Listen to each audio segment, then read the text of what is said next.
Grabe mga mare, ngayong araw ay samahan nyo nga ang hambugera dahil nga ako ay gumawa ng money bouquet para nga kay Cup Enrile. O diba? Dahil nga birthday nga ni tatay bukas kay Cup Enrile, kaya naman naisipan ko nga siya gawa ng money bouquet. At since siya nga ay 55 years old na, kaya naman ang ilalagay nga natin dyan ay 5,500. O diba? Batang-bata pa si tatay, pwede pang humabol ng isa. Hindi na. Kaya naman, let's go! So, ang kailangan lang natin dito ay syempre yung ating 50s. Ayan, nagpapalit na nga ako dito. Siya ay 5,500 to. Sabutin siya ng 100 at 10 pieces lahat. Ito mga 50s natin dyan. Ayan. Kung bago pa. Natin syempre ng wrapper para dun sa panlagay natin ng design. Piece ng ating pera ay itong stick. Ito, meron tayo itong ribbon, itong tape. Yung paglalagay natin mamaya pa ako bibili, styro na lang sana. Pag-isipan ko kung floral foam or styro. Siguro parang styro na lang para magaan. Pagdidikit natin. Nanood lang ako sa TalkTik kung paano gumawa. So, bahala na kung ano po ang kalabasan. Kaya nga, iso-surprise natin si Cup bukas. Kaya naman Cup Enrile. Baka naman. Paldo ka bukas. O diba? Para tayo makagawa ng bulaklakan sa ko lang. So, kailangan na natin siyang i-fold. So, gusto ko makita yung 50 para maganda din sa design. Ayan, i-fold lang natin. Hala kayo kung anong gusto ninyo. Kung gaano kalaki, kung gaano kalapad. Ako, carry na sa akin yung ganito. Gusto ko kita yung 50 sa gitna. Ayan. Lagyan lang natin na tape.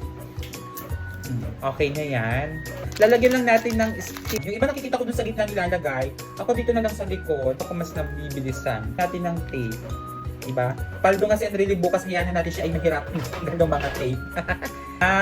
Ayan siya. O diba? 50. Flowers for you, money for you, money for us. O diba? Fold lang ulit natin. Kaya ako na i-stick lahat. Gagantuhin ko muna para mabilis tayo. Okay, diba? Mabilis lang. Okay, neck cake. Ayan. Okay, nagsama-sama yan, carry boom na yan. Ngalahati pa lang ako. Ito na yung nagawa ko. Ayan na siya. Lagay ko muna dito sa bangko. And then ito pa yung natitira. So, kailangan ko pala ng lagayan. Pari ko kita nyo naman ito yung nagawa natin. Bilangin naman natin kung magkano pa yung natitira. Parang dito na uubos. 1, 2, 3, 4, 5, 6, 7, 8, 9, 10. 1,050 pa. Dami pa. Kung gusto kong flower na matanggap everyday. Pari ko, finally tapos na tayong magdikit sa pag-call natin. Ito na siya. Ayan. Ayan. Ito na siya. Ganyan siya kadami. So ngayon, ang gagawin naman natin ay ilalagay na natin siya o ididikit na natin siya sa stick. Sinong mapalan? Sinong ang kaawa-awa? Ilalagay ko na muna ulit sa paper bag para hindi siya nagkalat. Ayan. Ang isa, bali dito ko na lang siya ididikit sa likod. Yan. Carry na yan. Ganyan lang siya. Yan siya. 5. Sabi mga mare ay napakatagal din pala ng paggagawa ng ganito dahil kung ano pang mga puting-ting ang ating pinaggagawa. Kita nyo ito pa naka-stick. Ayan siya. Ang ating gagawin. Tipan ko na dapat pala itong nasa dulo yung ating nasa ilalim. Para pagtusok natin sa styro ay mabilis na natin siyang ilalagay. Ayan na siya! Ayan na siya! So ngayon, tapos na natin siyang ilagay sa mga sticks and ito na siya. Hindi ko na siya makapito ng ayos. Bumili na kami dito ng styrofoam. Sa Pandayan pa ako nakabili nito. Ayan. Ayan siya. Gagawin natin, hatiin natin siya sa gitna. Lutang ko na muna siya. Lalagyan na natin yung ating mini sunflower dito sa gitna. Ayan yung pinakang gitna. May itong matindi. Nito, maya yun na yun. At ang ating ikot.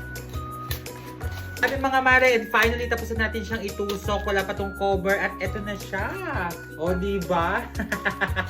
Hindi ko na siya binonggang bulky kasi nga pagdala namin bukas ay baka magdaglagan. Kaya medyo compress na lang yung ginawa namin. Bubuka ang bulaklak, buksan mo, papasukin ako, papasukin.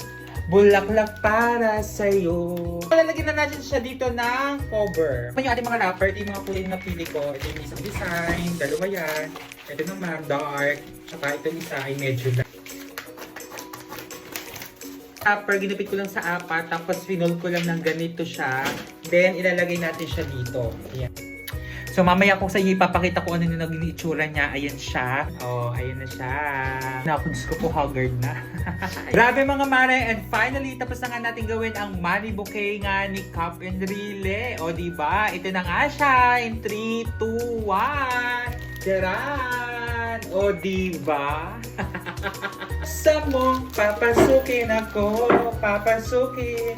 Bulaklak para sa'yo. Yun lang. Kaya naman ay happy birthday nga ulit sa inyo, tatay. I love you so much. Hemwe, hemwe, hemwe. O diba? Na nga nagtatapos ang vlog ng Hambugera ngayong araw. Just keep on watching. Bye! O diba?